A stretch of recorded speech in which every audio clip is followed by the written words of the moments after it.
ಬೆಂಗಳೂರಿನ ಪ್ರಸಿದ್ಧ ರಾಮೇಶ್ವರಂ ಕೆಫೆಯಲ್ಲಿ ಇವತ್ತು ಮಧ್ಯಾಹ್ನ ಆಗಿರುವಂತಹ ಸ್ಫೋಟದ ಬಗ್ಗೆ ಡೀಟೇಲ್ಸ್ ಅನ್ನ ನಿಮಗೆ ನೀಡ್ತಾ ಇದ್ವಿ. ಏನೇನು ಲೈವ್ ಅಪ್ಡೇಟ್ಸ್ ಇದೆ ಅಂತ ಹೇಳಿ ಈಗ ತನಿಖೆ ಚುರುಕುಗೊಂಡಿದೆ. ಶ್ವಾನದಳದಿಂದ ರಾಮೇಶ್ವರಂ ಕೆಫೆಯಲ್ಲಿ ಪರಿಶೀಲನೆ ನಡೀತಾ ಇದೆ.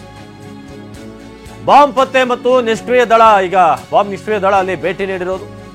ಘಟನಾ ಸ್ಥಳದಲ್ಲಿ ಚುರುಕುಗೊಂಡಂತಹ ಪರಿಶೀಲನೆ. ಯಾಕಂದ್ರೆ ಇದು ಸಾಮಾನ್ಯ ಘಟನೆ ಅಲ್ಲ. ಬೆಂಗಳೂರಿನ ಎಲ್ಲಾ ಜನ ಬಹಳ ಗಮನ ಇಟ್ಟು ನೋಡಬೇಕಾದಂತಹ ವಿಚಾರ. ಯಾಕಂದ್ರೆ ಬಹಳಷ್ಟು ಪ್ಲೇಸ್ಗಳಿವೆ, ಬಹಳಷ್ಟು ಜನಜಂಗುಳಿ ಸೇರುವಂತಹ ಪ್ರದೇಶಗಳಲ್ಲಿ ರಾಮೇಶ್ವರಂ ಕೆಫೆ ಕೂಡ ಒಂದು. ನೀವೀಗ ಗಮನಿಸಬಹುದು, ಸ್ಥಳದಲ್ಲಿ ಈಗ ಸೇರಿರುವಂತಹ ಪೊಲೀಸರು ಜನ ಎಲ್ಲ ಕೂಡ ಪ್ಯಾನಿಕ್ ಆಗಿದ್ದಾರೆ. ಜೊತೆಗೆ ಶ್ವಾನದಳ ಕೂಡ ಬಂದಂತಹ ಎಕ್ಸ್ಕ್ಲೂಸಿವ್ ದೃಶ್ಯಗಳನ್ನ ಟಿವಿ9 ಮೂಲಕ ನೋಡ್ತಾ ಇದ್ದೀರಾ. ವೈಟ್ ಫೀಲ್ಡ್ ಭಾಗದಲ್ಲಿ ರಾಮೇಶ್ವರಂ ಕೆಫೆ ಬಹಳ ಫೇಮಸ್ ಇದೆ. ಸಾವಿರಾರು ಮಂದಿ ಅಲ್ಲಿಗೆ ಹೋಗ್ತಾರೆ. ಯಾಕಂದ್ರೆ ಈಗ ಟ್ರೆಂಡ್ ಅಲ್ಲಿ ಇರುವಂತದ್ದು ಬಹಳಷ್ಟು ಮಂದಿ ಫುಡ್ ಬ್ಲಾಗ್ ಮಾಡುವಂತವ್ರು ಇರಬಹುದು. ಎಲ್ಲರೂ ಕೂಡ ಇಲ್ಲಿನ ವಿಚಾರವನ್ನ ಬಹಳಷ್ಟು ಯುವ ಜನತೆಗೆ ಎಸ್ಪೆಷಲಿ ಪರಿಚಯ ಮಾಡಿದ್ದಾರೆ.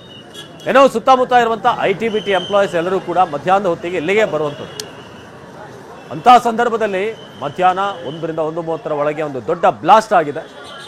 ಇದೀಗ ಡಾಗ್ ಸ್ಕ್ವಾಡ್ ಕೂಡ ಅಲ್ಲಿಗೆ ಬಂದಿರುವುದನ್ನು ಗಮನಿಸಬಹುದು. ಶ್ವಾನದಳದಿಂದ ರಾಮೇಶ್ವರಂ ಕೆಫೆಯಲ್ಲಿ ಪರಿಶೀಲನೆ, ಬಾಂಬ್ ಪತ್ತೆ ಮತ್ತು ನಿಷ್ಕ್ರಿಯ ದಳ ಭೇಟಿ. ಸದ್ಯಕ್ಕೆ ಟಿವಿ9ಗೆ ಲಭ್ಯವಾಗಿರುವಂತಹ ಪ್ರಾಥಮಿಕ ಮಾಹಿತಿಯ ಪ್ರಕಾರ ಒಂದಿಬ್ಬರು ಅಲ್ಲಿ ಆಗಂತಕರು ಓಡಾಡ್ತಾ ಇದ್ರು. ಒಂದಷ್ಟು ಅನುಮಾನಾಸ್ಪದವಾಗಿ ಅವರ ಓಡಾಟ ಇತ್ತು ಅನ್ನೋ ರೀತಿಯಾಗಿ ಈಗ ಪ್ರಾಥಮಿಕ ಮಾಹಿತಿ ಲಭ್ಯವಾಗ್ತಾ ಇದೆ. ಬಾಂಬ್ ಪತ್ತೆ ಮತ್ತು ನಿಷ್ಕ್ರಿಯ ದಳ ಈಗ ಭೇಟಿ ನೀಡಿರೋದು. ಟಿವಿ9 ದೃಶ್ಯಗಳನ್ನ ನೋಡ್ತಾ ಇದ್ರೆ ನೀವು ಎಕ್ಸ್ಕ್ಲೂಸಿವ್ ಆಗಿ ಕುಂದರಹಳ್ಳಿ ಬಳಿಯಿಂದ ವೈಟ್ ಫೀಲ್ಡ್. ಈ ಬಗ್ಗೆ ನಮ್ಮ ಕ್ರೈಮ್ ಹೆಡ್ ಕಿರಣ್ ಹೆಚ್ಚಿನ ಮಾಹಿತಿಯನ್ನ ನೀಡ್ತಾ ಇದ್ರು ನೇರ ಸಂಪರ್ಕದಲ್ಲಿ. ಕಿರಣ್, ಆಗ್ಲೇ ನಿಮ್ಮನ್ನ ಕೇಳ್ತಾ ಇದ್ದೆ, ಬೆಂಗಳೂರಿನಲ್ಲಿ ಈ ಹಿಂದೆ ಆದಂತಹ ಬ್ಲಾಸ್ಟ್ಗಳು ಜೊತೆಗೆ ಇಲ್ಲಿನ ಈ ಬ್ಲಾಸ್ಟ್ ಏನಿದೆ ಬಹಳ ಗಂಭೀರವಾಗಿ ತೆಗೆದುಕೊಳ್ಬೇಕಾದಂತಹ ವಿಚಾರ ಅಂತ. ಯಾವ ಪ್ಯಾಟರ್ನ್ ಅಲ್ಲಿ ಇದೆ? ಯಾರಾದ್ರೂ ಕಿಡಿಗೇಡಿಗಳೇನಾದ್ರೂ ಮಾಡೋಕೆ ಹೊರಟಿದ್ದಂಥದ್ದು ಅಥವಾ ಇದ್ರ ಹಿಂದೆ ಏನಾದ್ರೂ ಸಂಘಟನೆ ಇದೆಯಾ? ಇಂಥದ್ದೇನಾದ್ರೂ ಡೌಟ್ಸ್ ಇದ್ದೇ ಇರುತ್ತೆ ಸಹಜವಾಗಿನೇ. ಸೊ ಈ ಒಂದು ಬ್ಲಾಸ್ಟ್ ಅನ್ನ ನೋಡಿದಂತಹ ಸಂದರ್ಭದಲ್ಲಿ ಪೊಲೀಸ್ ಮೂಲಗಳಿಂದ ಏನ್ ಇನ್ಫಾರ್ಮೇಶನ್ ಸಿಗ್ತಾ ಇದೆ ಅಂತ? ಯಾರಾದ್ರೂ ಓಡಾಡ್ತಾ ಇದ್ದಂಥದ್ದು ಡೌಟ್ಫುಲ್ ಅಂತದ್ದೇನಾದ್ರೂ ಇದೆಯಾ ಹೇಗೆ ಅಂತ? ಸಸ್ಪೆಕ್ಟ್ ಬಂದಿದೆ, ಎಲ್ಲಾನು ಕೂಡ ರೌಂಡ್ ಅಪ್ ಮಾಡುವಂತ ಕೆಲಸವನ್ನ ಪೊಲೀಸರು ಈಗಾಗಲೇ ಒಂದ್ ಕಡೆ ಮಾಡ್ತಾ ಇದ್ದಾರೆ. ಮುಖ್ಯವಾಗಿ ನೀವು ಕೇಳಿದ್ರೆ ಹಿಂದೆ ಆದಂತ ಬ್ಲಾಸ್ಟ್ಗಳಿಗೂ ಇಲ್ಲಿಗೂ ಏನಾರ ಸಾಮ್ಯತೆ ಇದೆಯಾ ಅಂತ. ಎಲ್ಲ ಖಂಡಿತವಾಗ್ಲಿ ಕಂಪ್ಲೀಟ್ ಡಿಫ್ರೆಂಟ್. ಏಕೆಂತಂದ್ರೆ ಇಲ್ಲಿ ಸಿಕ್ಕಿರುವಂತ ಮೆಟೀರಿಯಲ್ಸ್ಗಳಂದ್ರೆ ಈಗ ಸದ್ಯಕ್ಕೆ ಸಿಕ್ಕಿರುವಂತ ಮೆಟೀರಿಯಲ್ಸ್ಗಳನ್ನೆಲ್ಲ ನೋಡ್ತಾ ಇದ್ರೆ ಬಹುಶಃ ಇದು ಯಾರೋ ಕಿಡಿಗೇಡಿಗಳು ಮಾಡಿರುವಂತದ್ದು ಅಥವಾ ಬಿಸ್ನೆಸ್ ರೈವಲ್ರಿಯಿಂದ ಮಾಡಿರುವಂತದ್ದು ಇರ್ಬೋದು ಅನ್ನೋದು ಮೇಲ್ನೋಟಕ್ಕೆ ಕಂಡು ಬರ್ತಾ ಇದೆ. ಆದ್ರೆ ಮುಂದಿನ ತನಿಖೆಯನ್ನ ಪೊಲೀಸರು ಕೂಡ ಮಾಡ್ತಾ ಇದ್ದಾರೆ. ಮುಖ್ಯವಾಗಿ ಇಲ್ಲಿ ಆಗಿರುವಂತ ಬ್ಲಾಸ್ಟ್ ಯಾಕೆಂದ್ರೆ ಫಸ್ಟ್ ಇನಿಷಿಯಲ್ ಏನಾಯ್ತು, ಗ್ಯಾಸ್ ಸಿಲಿಂಡರ್ ಲೀಕ್ ಆಗಿರ್ಬೋದು ಅನ್ನೋದಿತ್ತು. ಅದಾದ್ಮೇಲೆ ಅಲ್ಲಿ ಅಡುಗೆ ಮನೆಯಲ್ಲಿ ಕಿಚನ್ ಅಲ್ಲಿ ಇರುವಂತ ಏನು ಬಾಯ್ಲರ್ಗಳು ಅದರಿಂದ ಏನಾರ ಬ್ಲಾಸ್ಟ್ ಆಗಿ ಈ ರೀತಿ ಆಗಿರ್ಬೋದು ಅಂತ. ಆದ್ರೆ ಎರಡೂ ಕೂಡ ಈಗ ಸದ್ಯಕ್ಕೆ ರೂಲ್ಡ್ ಔಟ್ ಅನ್ನ ಮಾಡಿದ್ದಾರೆ.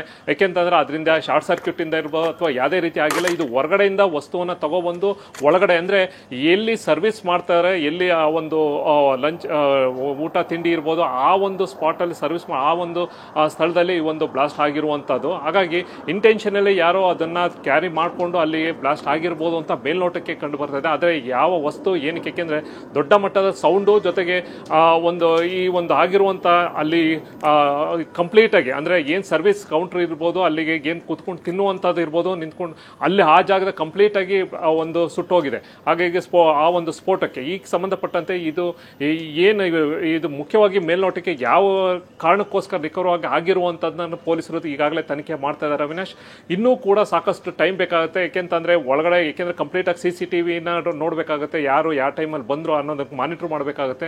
ಅದಾದ್ಮೇಲೆ ಯಾರು ಬಂದಿದ್ರೆ ಇಂಟೆನ್ಷನಲ್ಲಿ ಬಂದಿದ್ರು ಅಥವಾ ಆಕಸ್ಮಿಕವಾಗಿ ಯಾರೋ ಅದನ್ನ ಒಂದು ಸ್ಫೋಟಕವನ್ನು ಕ್ಯಾರಿ ಮಾಡಿ ಅಲ್ಲಿ ಬ್ಲಾಸ್ಟ್ ಆಗಿದೆಯೋ ಅಥವಾ ನಿಜವಾಗ್ಲೂ ಅದು ಟಾರ್ಗೆಟ್ ಮಾಡ್ಕೊಂಡು ಮಾಡಿದ್ದಾರೆ. ಯಾಕೆಂದ್ರೆ ಆ ಟೈಮ್ ಇದೆಯಲ್ಲ, ಒಂದ್ ಗಂಟೆ ಒಂದೂವರೆ ಈ ಒಂದು ಪೀಕ್ ಅವರ್ ಎಸ್ಪೆಷಲಿ ಊಟಕ್ಕೆ ಅಂತ ಸುತ್ತಮುತ್ತ ಈ ವೈಟ್ ಫೀಲ್ಡ್ ಅಂತ ಇರ್ಬೋದು, HL ಸುತ್ತಮುತ್ತ ಇರುವಂತ ಸಾಕಷ್ಟು ಪ್ರೈವೇಟ್ ಕಂಪ್ನಿಗಳಿಂದ ಬರುವಂತ ಊಟಕ್ಕೆ ಬರ್ತಾರೆ. ಅದನ್ನ ಒಂದು ನ್ಯಾಷನಲ್ ಸುದ್ದಿ ಅಂದ್ರೆ ಈ ಒಂದು ಕೆಫೆಗೆ ಒಂದು ಟಾರ್ಗೆಟ್ ಮಾಡಿದ್ರೆ ಬಹುಶಃ ದೊಡ್ಡ ಅಟೆನ್ಷನ್ ಬರುತ್ತೆ ಅನ್ನೋದು ಅಥವಾ ಬಿಸ್ನೆಸ್ ರೈವಲ್ರಿಂದ ಆಗಿರುವಂಥದ್ದು ಈ ರೀತಿ ಏನು ಅನ್ನೋದನ್ನ ಕೂಡ ಮುಂದಿನ ಹಂತದಲ್ಲಿ ಗೊತ್ತಾಗುತ್ತೆ. ಸದ್ಯಕ್ಕೆ ಸಿಕ್ಕಿರುವಂತ ಒಂದಷ್ಟು ಮಾಹಿತಿಯಿಂದ ಹೊರಗಡೆಯಿಂದ ಯಾರೋ ತಗೊಬಂದಿದ್ದು ಆ ವಸ್ತುವಿಂದ ಆಗಿರುವಂಥದ್ದು ಮೇಲ್ನೋಟಕ್ಕೆ ಕಂಡು ಬಂದಿದೆ. ಅವಿನಾಶ್, ಎಸ್ ಕಿರಣ್, ಹಾಗೆ ಸಂಪರ್ಕದಲ್ಲಿರಿ. ಇನ್ನಷ್ಟು ಮಾಹಿತಿಯನ್ನು ಮುಂದಿನ ಹಂತದಲ್ಲಿ ನಿಮ್ಮಿಂದ ಪಡಿತೀವಿ. ರಾಮೇಶ್ವರಂ ಕೆಫೆ ಅಲ್ಲಿ ಬಳಸುವಂತ ವಿಶೇಷವಾಗಿ ತುಪ್ಪ ಬಳಸಿ ಕೊಡುವಂತ ಫುಡ್ಗಳು ಇದೆಲ್ಲವೂ ಕೂಡ ಬಹಳ ಫೇಮಸ್ ಇದೆ. ಹಾಗಾಗಿ ಜನ ಹೆಚ್ಚಾಗಿ ಬರ್ತಾರೆ. ಇಂಥ ಒಂದು ಜಾಗದಲ್ಲೇ ಈಗ ಪೊಲೀಸರು ಕೂಡ ನೋಡ್ಬೋದಲ್ಲಿ ಎಲ್ಲಿ ಬ್ಲಾಸ್ಟ್ ಆಗಿದೆಯಲ್ಲ ಅಲ್ಲಿ ಒಂದಷ್ಟು ಪರಿಶೀಲನೆ ಈಗ ನಡೀತಾ ಇದೆ. ಆಲ್ರೆಡಿ ಬಾಂಬ್ ಸ್ಕ್ವಾಡ್ ಕೂಡ ಅಲ್ಲಿಗೆ ಬಂದಿರೋದನ್ನ ನಿಮಗೆ ದೃಶ್ಯಗಳನ್ನ ತೋರಿಸ್ತಾ ಇದ್ವಿ.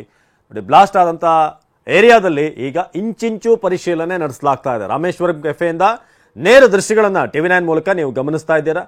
ಬ್ಲಾಸ್ಟ್ ಆದಂಥ ಏರಿಯಾ ಏನಿದೆ, ಘಟನಾ ಸ್ಥಳದಲ್ಲಿ ಚುರುಕುಗೊಂಡಂಥ ಪರಿಶೀಲನೆ ಇದ್ದಂಥ ಎಲ್ಲ ಜನರನ್ನು ಕೂಡ, ಕಸ್ಟಮರ್ಸನ್ನು ಕೂಡ ಕ್ಲಿಯರ್ ಮಾಡಿ ಈಗ ಬ್ಯಾರಿಕೇಡನ್ನು ಹಾಕಿ ಯಾರೂ ಕೂಡ ಒಳಗೆ ಬರದಂತೆ ಈಗ ಪ್ರತಿಯೊಂದು ಪರಿಶೀಲನೆ ಆಗ್ತಾ ಇದೆ.